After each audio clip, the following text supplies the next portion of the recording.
And today we're going to be taking a look at every single LEGO Star Wars set in 2024 in one video, and we're going to be comparing them to see which is the best and which is the worst. Let's get into the last spot. Before we get into our last spot, I wanted to give an honorable mention. I will be placing this at one point in the video, but the numbers were all wrong, and this is a set that was just leaked out, and it is the Droid Imperial Dropship and Rebel Scout Speeder for $45 in the United States. It's a little bit overpriced. Really wish this would go down and be on LEGO and Amazon exclusive. And it comes with QTKT. And we can take a look at number 31 and 32 on the list. And 31, I am putting the 32, I'm putting the TIE Interceptor, and 31, I'm putting the ATT or AAT. So the TIE Interceptor is just a normal polybag. It's nothing too special. The AAT is definitely much more of an enjoyable polybag. And honestly, build experience, it just looks a lot better for a polybag. These are obviously the last two on the list. Let's go on to number 30. For number 30, I put Luke Skywalker's X-Wing mech, and this mech is fairly decent. It's okay. There's nothing too special about it. Just every other set was better than this, and I really cannot put this any lower on the list. For number 29, I put the Crimson Firehawk, and this has a 4+ set and is honestly a little bit overpriced. I think this is another $45 set, and it just comes with three exclusive minifigures, none of which are really that desirable. The cape maybe, the yellow cape possibly, but that would be honestly it for this set. And a Num Num minifigure, but besides that, there's nothing really special about this set except for maybe some of the large molded pieces, which would be cool for mock building, but there's nothing really too special about this set. And for 28, I put this year's Advent Calendar. There's nothing really too crazy about this one. I mean, the minifigures are pretty good, except for the exclusive ones. The Luke and Leia are really bad. We've been getting ugly Christmas sweaters for years now, and it's the same thing over and over again. Nothing original. Getting Ahsoka is nice. Getting a 501st Trooper is nice. Getting the other Praetorian Guard, which we needed in the actual set, is nice. And another Super Battle Droid, which of course is nice. But there's nothing too stand out-ish about any of these minifigures at all. There are just normal minifigures that we've already gotten this year and are just repeats. Some of the builds are pretty good, but there's nothing that crazy in here just by looking at it. It's all meh builds. Like, there's nothing too crazy, but it just depends on getting that in person. I did just notice that the X-Wing and Starfighter are callbacks to the original using the blue and red and tan gray pieces. For number 27, I put a little bit of a controversial pick, but it depends on the person. I put the Droid Crate and Play build set, and this set is honestly not that great. For $100, you get 4 droids, and at first glance, it looks like, okay, for $100, you're getting 4 droids, 1,000, almost 200 pieces, but you're getting 4 droids and a bunch of little play-ons that you don't even want on them for most people. And of course, you have to put a anniversary minifigure in the set, so it forces people to spend the $100 on this set, which could have gone literally anywhere else. This is such a waste of a set. I wish we could have gotten something else, but yeah, that's why I put it this low. It's kind of a shame that they put that 25th anniversary Leia minifigure in the set, because it's actually a really good minifigure, but whatever. The 26th spot, I put Commander Cody Brickhead, and this one is very good. It has some nice, good, small details, and is nothing that crazy. This is honestly a really good Brickhead, but there's some that are better. 25th spot, I have the Phantom Menace Brickhead set with 6 Brickheads, I believe for $50 or $55. Almost every single Brickhead in the set is special in its own way, and these are some of the best Brickheads we've gotten in all of LEGO Star Wars in my opinion. However, it would have been nice to get an Obi-Wan Kenobi instead of Captain Padaka, I think. I'm just spacing it. But yeah, everything in here is very good. The only downside is honestly Anakin. Would have rather just gotten a normal one, but that's okay because it does look pretty good with that helmet on. Yeah, this is a really good set. 24th spot, I put Captain Rex's Y-Wing Microfighter.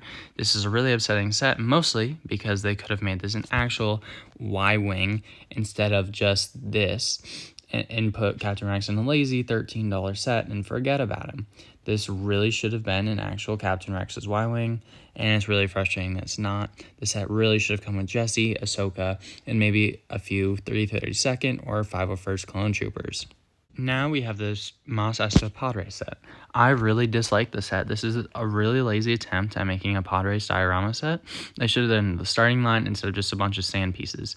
Now you might be wondering why I'm being negative about the past 2 sets and not some of the earlier sets. Well, I'm ranking on which sets I personally like more and not whether they're or just if they're better, in my opinion, and just which ones I personally would want to buy over the others. And yeah, this one is very good, and this pod racers, sorry, are very good, but the sand is just abysmal and really frustrating to me, but I still think it's better than the previous sets on this list.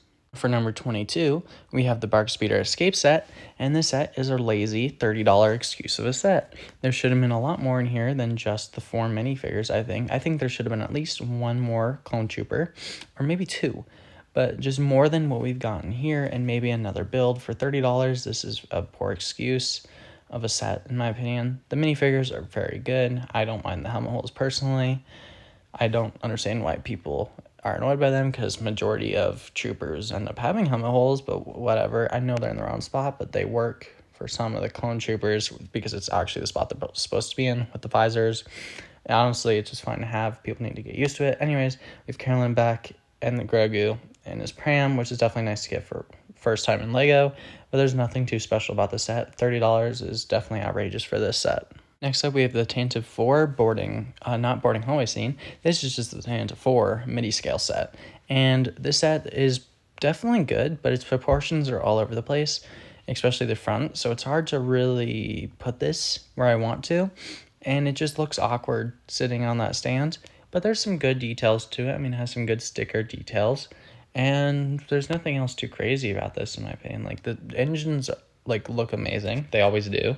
It's hard to mess those up, honestly, but they still look very good. Just the rest of it is just meh to me. It doesn't look that great, but it's still a decent set. Now we're in the top 20, and I put the Droideka set. I put this so high because I actually bought this because it was one of the only other things that I wanted, which I probably should have bought something else. However, this set is actually pretty cool once you buy it. The Droideka minifigure sucks and is honestly just an abysmal droid minifigure, but the Droideka itself, the build, is honestly very good. It's fairly sturdy, and you can actually roll it up into a ball, and you can actually roll this set on the ground in its ball form. I think that's really cool. I would do it on carpet because then you'll have less chances of pieces breaking off, but I have video on my channel of this actually rolling on the ground, which I think is really cool, and it's just a nice little feature that this set definitely did not need to have. It's just sturdy enough to be able to do it somehow. For number 19, I have Fiza and Moff Gideon battle set for $40. I think this is a waste of a set, in my opinion. It is very small in person. I really wish this was better and bigger, but on my channel, I uploaded a few shorts of how I made it bigger and better using another set. And you can go see that now on the channel. But first, we can take a look at the set itself. The Moff Gideon minifigure is actually really good. Same as with Praetorian Guards. The Fiza is definitely a nice inclusion, of course. But there's nothing too special about this set, in my opinion. It would be nice to buy multiple of it and maybe make something with it. But you'll see what I did on my channel. For number 18, I put the TIE Fighter and X-Wing mashup set for $110. This is overpriced, especially for what you're getting. The previous X-Wing and TIE Fighter were $35 and $45 respectively. Came out to $90, which is definitely not what this set is. And yeah, this is definitely not a horrible set. I mean, the X-Wing is actually very good design. It looks a lot better in person than you'd think. The TIE Fighter the wings are the same as the old one with some minor differences, but the whole body is very different, and how you put them together is just a really odd system, and I don't know if I like it that much, and the minifigures are subpar at best. Number 17, I put the Darth Maul Sith Infiltrator and 3 minifigures for $70, and what you're getting here, 4 minifigures, I guess, because it comes with Saw Gerrera. But 4 minifigures for $70 is honestly abysmal, especially with 640 pieces, which the piece count isn't that bad, but the build of the set is honestly disgusting. It's honestly not too bad until you look at the belly of the set, when it just has a giant beer belly just to hold the small play feature of releasing the 3 droids. There's been mods out there. I recommend following it if you have this set, because it's not worth it. However, the landing gear is pretty good. It's not level whatsoever, but it does look good, and the wings are as good as always, and especially the cockpit, which is honestly a very nice build. But yeah, this set is not much to be looked at. There's a lot more to be desired here. I really wanted to put the set higher, but I honestly could not. For number 16, I put the Ambush Unmandler Battle Pack, and I actually bought 6 of these sets and made a whole build with them on my channel, and that's what I was talking about earlier with the battle against Moff Gideon and Pre-Vizsla, but this set is honestly very good. The build for 20 bucks is honestly fairly large, and you can make some pretty cool things out of it if you buy multiple of the sets, but the minifigures are where the set really shines. The 2 Imperial Commandos are actually really cool minifigures. I was surprised how cool they were when I first got them. The Mandalorians are definitely nice inclusions. They're nothing too crazy because they're both so similar, but they still look very good. The minifigures in the set overall are very good, and the build is honestly a nice little play set. For number 15, we have the Starship Pit and Desert Skiff set. For $80, the set is absolutely atrocious as well. It comes with 6 minifigures. Sorry, I'm tired. But it comes with 6 minifigures, including Boba Fett, which is not accurate at all to the scene. It comes with Luke Skywalker, which the gray is not accurate. And just a lot of other cool minifigures. The rest are pretty good. And a normal Chewbacca, good Han Solo, good Lando, and a Nub Nub for the first time, which is really cool. The Starship Pet is honestly a really good build. It's supposed to be paired with the Jabba sail barge. That is later in this review, which we don't have much information on yet, but I will get to that when I get to that. And for $80, this is definitely overpriced, but I do honestly like this set, and I will pick it up if it gets some deals on it.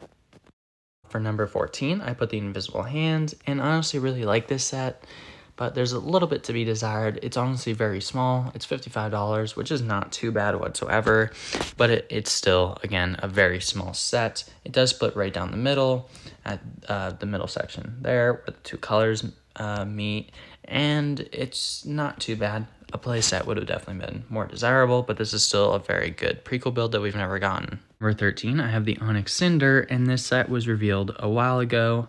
Not revealed, more like leaked, but M&R Productions did an entire review on this set on his channel. It looked very good for what you're getting here. We don't know much about the show yet, so we don't know if it's good or not, but I'll tell you right now, this set is not black. It's a darker gray and white, which is definitely a little bit upsetting because that black color does look really good. It's just definitely a little bit odd, but it's a very good set from what I can tell. And yeah, I put it this high, giving it some real hope.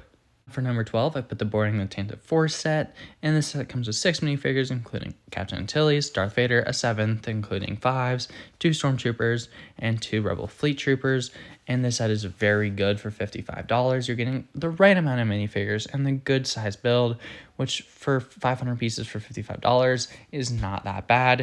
If you buy 2 of these together, you can build a mirror build of the set and have a nice little diorama set, and it looks very cool, and it's just a nice play set overall. Nice little army builder. And that 5s minifigure is probably the best 25th anniversary minifigure we've gotten this year. Number 11 spot, we have the Millennium Falcon the mini scale set, and this set I put so high. I don't personally enjoy this set because I have no need for it, but I can definitely see its place. It is a very good Millennium Falcon at that, and it does look very good. It has some very good details to it, and has a nice underside as well. If you want a Millennium Falcon, I definitely recommend picking this up, especially if you don't have the price range to buy a $170 one. Now, at this point in the video, I would put this right here for, again, $45. You're getting 2 nice builds and 6 minifigures, including the R2 or our QTKT minifigure, which I'll take a look at now. So here is QTKT, and this is the one from the George Lucas's favorite arc of the Clone Wars. If you know what I'm talking about, you know what I'm talking about. It's the introduction of Gregor, and this is also honestly just a very good droid minifigure. I'm surprised how well they were able to do with this. The printing on the head is honestly a very cool touch and a nice detail. And this minifigure is for I believe a little girl who wanted to have this in minifigure form. It was her favorite droid, and they wanted to honor her. So that's as much as I remember. I'm not 100% sure if that's accurate or not. But again, this is pretty good minifigure, and then of course this is where I got it from, but a lot of people posted it on their Instagram, so it's not really his, but yeah, this is still a very good minifigure. Top 10 leading it, I have the R2-D2 Buildable Character Set, and this is honestly very good. For $100, this is exactly what you want. An R2-D2 minifigure as well, including the plaque, a 25th anniversary minifigure, which is definitely a nice touch, and also a beautiful R2 all around. The head is a little bit odd at times, but you can get used to it. It's not too bad. And yeah, for top 10, this is a pretty good start. Number 9, I put C-3PO, his counterpart, and these two sets go perfectly side by side. Instead of a 25th year anniversary minifigure, they just put a plaque in the set, and I think that's kind of a lazy inclusion. It should have been another minifigure to match the R2-D2, but that's honestly fine. This is a very good C-3PO. The head is kind of meh, in my opinion. The eyes are a little bit creepy, but it's not as bad as the Chewbacca or other buildable characters. And yeah, this is also another one of those very good sets, and I really like it, and I think it's deserving of this spot. The number 8 spot, I put the Dark Millennium Falcon, and this honestly is perfect in my opinion for where the set should be. And a lot of people might disagree, but that is your opinion, because I don't see this set as necessary whatsoever. It's just a gimmick. However, the minifigures are pretty cool, some from Legends, and others just fan wishes, and others from the actual movies, including the Rey. But yeah, this set is not too bad, in my opinion. It's a nice mix up for the Millennium Falcons, but it still would have rather gotten a normal Millennium Falcon. Number 7 spot, I put the Battle on Peridia set, and I really like this set. It comes with Thrawn, a new Ahsoka, a new Ezra, a new Morgan Elsbeth, and a Stormtrooper. And I put this so high because mostly the Thrawn minifigure, but I honestly kind of like the set, and I think it's deserving to be this high. The new Ezra is definitely nice as well. And it's nice to see some of these characters again. I'm really happy they made this set for $55. It definitely feels a little bit overpriced, but I'm happy placing this here because I love the set. Number 6 spot, I put the Trade Federation Troop Carrier, and this was a gift with purchase for the May the 4th line of waves, or I guess sets, that came out. And you could buy this for $160 or over on Lego.com, and you get a free one included, and I honestly really love this set. This should have been a $30 set that came out, and people absolutely would have adored it, but no, it is just a gift with purchase, which is a little frustrating to me. But I'm never going to open it, and I just think it's really cool, and this should be an actual Lego Star Wars set, but for now, number 6 on the list. Number 5, I put Jedi Bob Starfighter. If you look on M&R Productions' YouTube channel, he has one of the only reviews of the set out, and it comes with a Gonk Droid, an Akbar Clone Trooper, and Jedi Bob. It's honestly a kind of cool Starfighter for $40. It's a little bit extreme, but getting Jedi Bob is definitely really nice, and the Starfighter looks really good, so I think it's deserving of number 5. Number 4, I put the UCS Jabba Sail Barge, and if you look on the right, there's a leaked box art for the set. It's supposed to be $500, releasing on October 3rd. I took a gamble with the set because I really think this is going to be a very good set, and I have faith in Lego to make it a very good set. I think whatever this is, it is deserving to be a very good top 10 set of the year. A top 10 set for all of 2024. The top 3, I'm going to start it off with the TIE Interceptor UCS set. I honestly really like this set. I want to get this set, but we will see when the time comes. But otherwise, this set is very cool. Each wing resembles a TIE Striker almost like entirely in size. If you know what that set was, good for you. It came out with the Rogue One sets. And the main center of the set, the cockpit, honestly looks fairly good with what they were able to do. Getting a sphere shape is honestly very hard in Lego, and I think they're getting better at it slowly. But this is a very good set for number 3. For number 2, I have the Clone Troopers and Battle Droid Carrier set, Battle Pack set, and for $30, getting this many minifigures is honestly amazing. It's basically a 2-in-1 battle pack for $30, where you're getting 4 Clone Troopers and 5 Battle Droids, and a nice Tri-Droid, which is honestly just very nice inclusion in the set. You can create an army for the for the Galactic Republic and the Trade Federation, and it's honestly nice to get what we have here, and I really, really, really like this set, but there's one that I like slightly better. For number 1, I have the Imperial Star Destroyer. Some people would put this lower on their list, but I think what they did here is a very good set, in my opinion. It has more pieces than the previous one, however, it's slightly smaller, which I think is fine because those were very large in the first place, but I'll just have to wait and see to get this in hand. It does come with an exclusive Cal Kestis minifigure, which is honestly amazing, and it comes with a nice little fleet of Imperial troopers, but nothing to write home about. But to build this set is really where it came through to me. It just has a bunch of nice mix of tiles and plated mix, and it just looks very good to me, and I'm really excited to get this set in hand. Been my list of ranking every single LEGO Star Wars set for 2024. Thank you so much for watching, and if you have any other opinions, put them down in the comments below, and I'll make sure to look at them. And thank you so much for watching. Goodbye.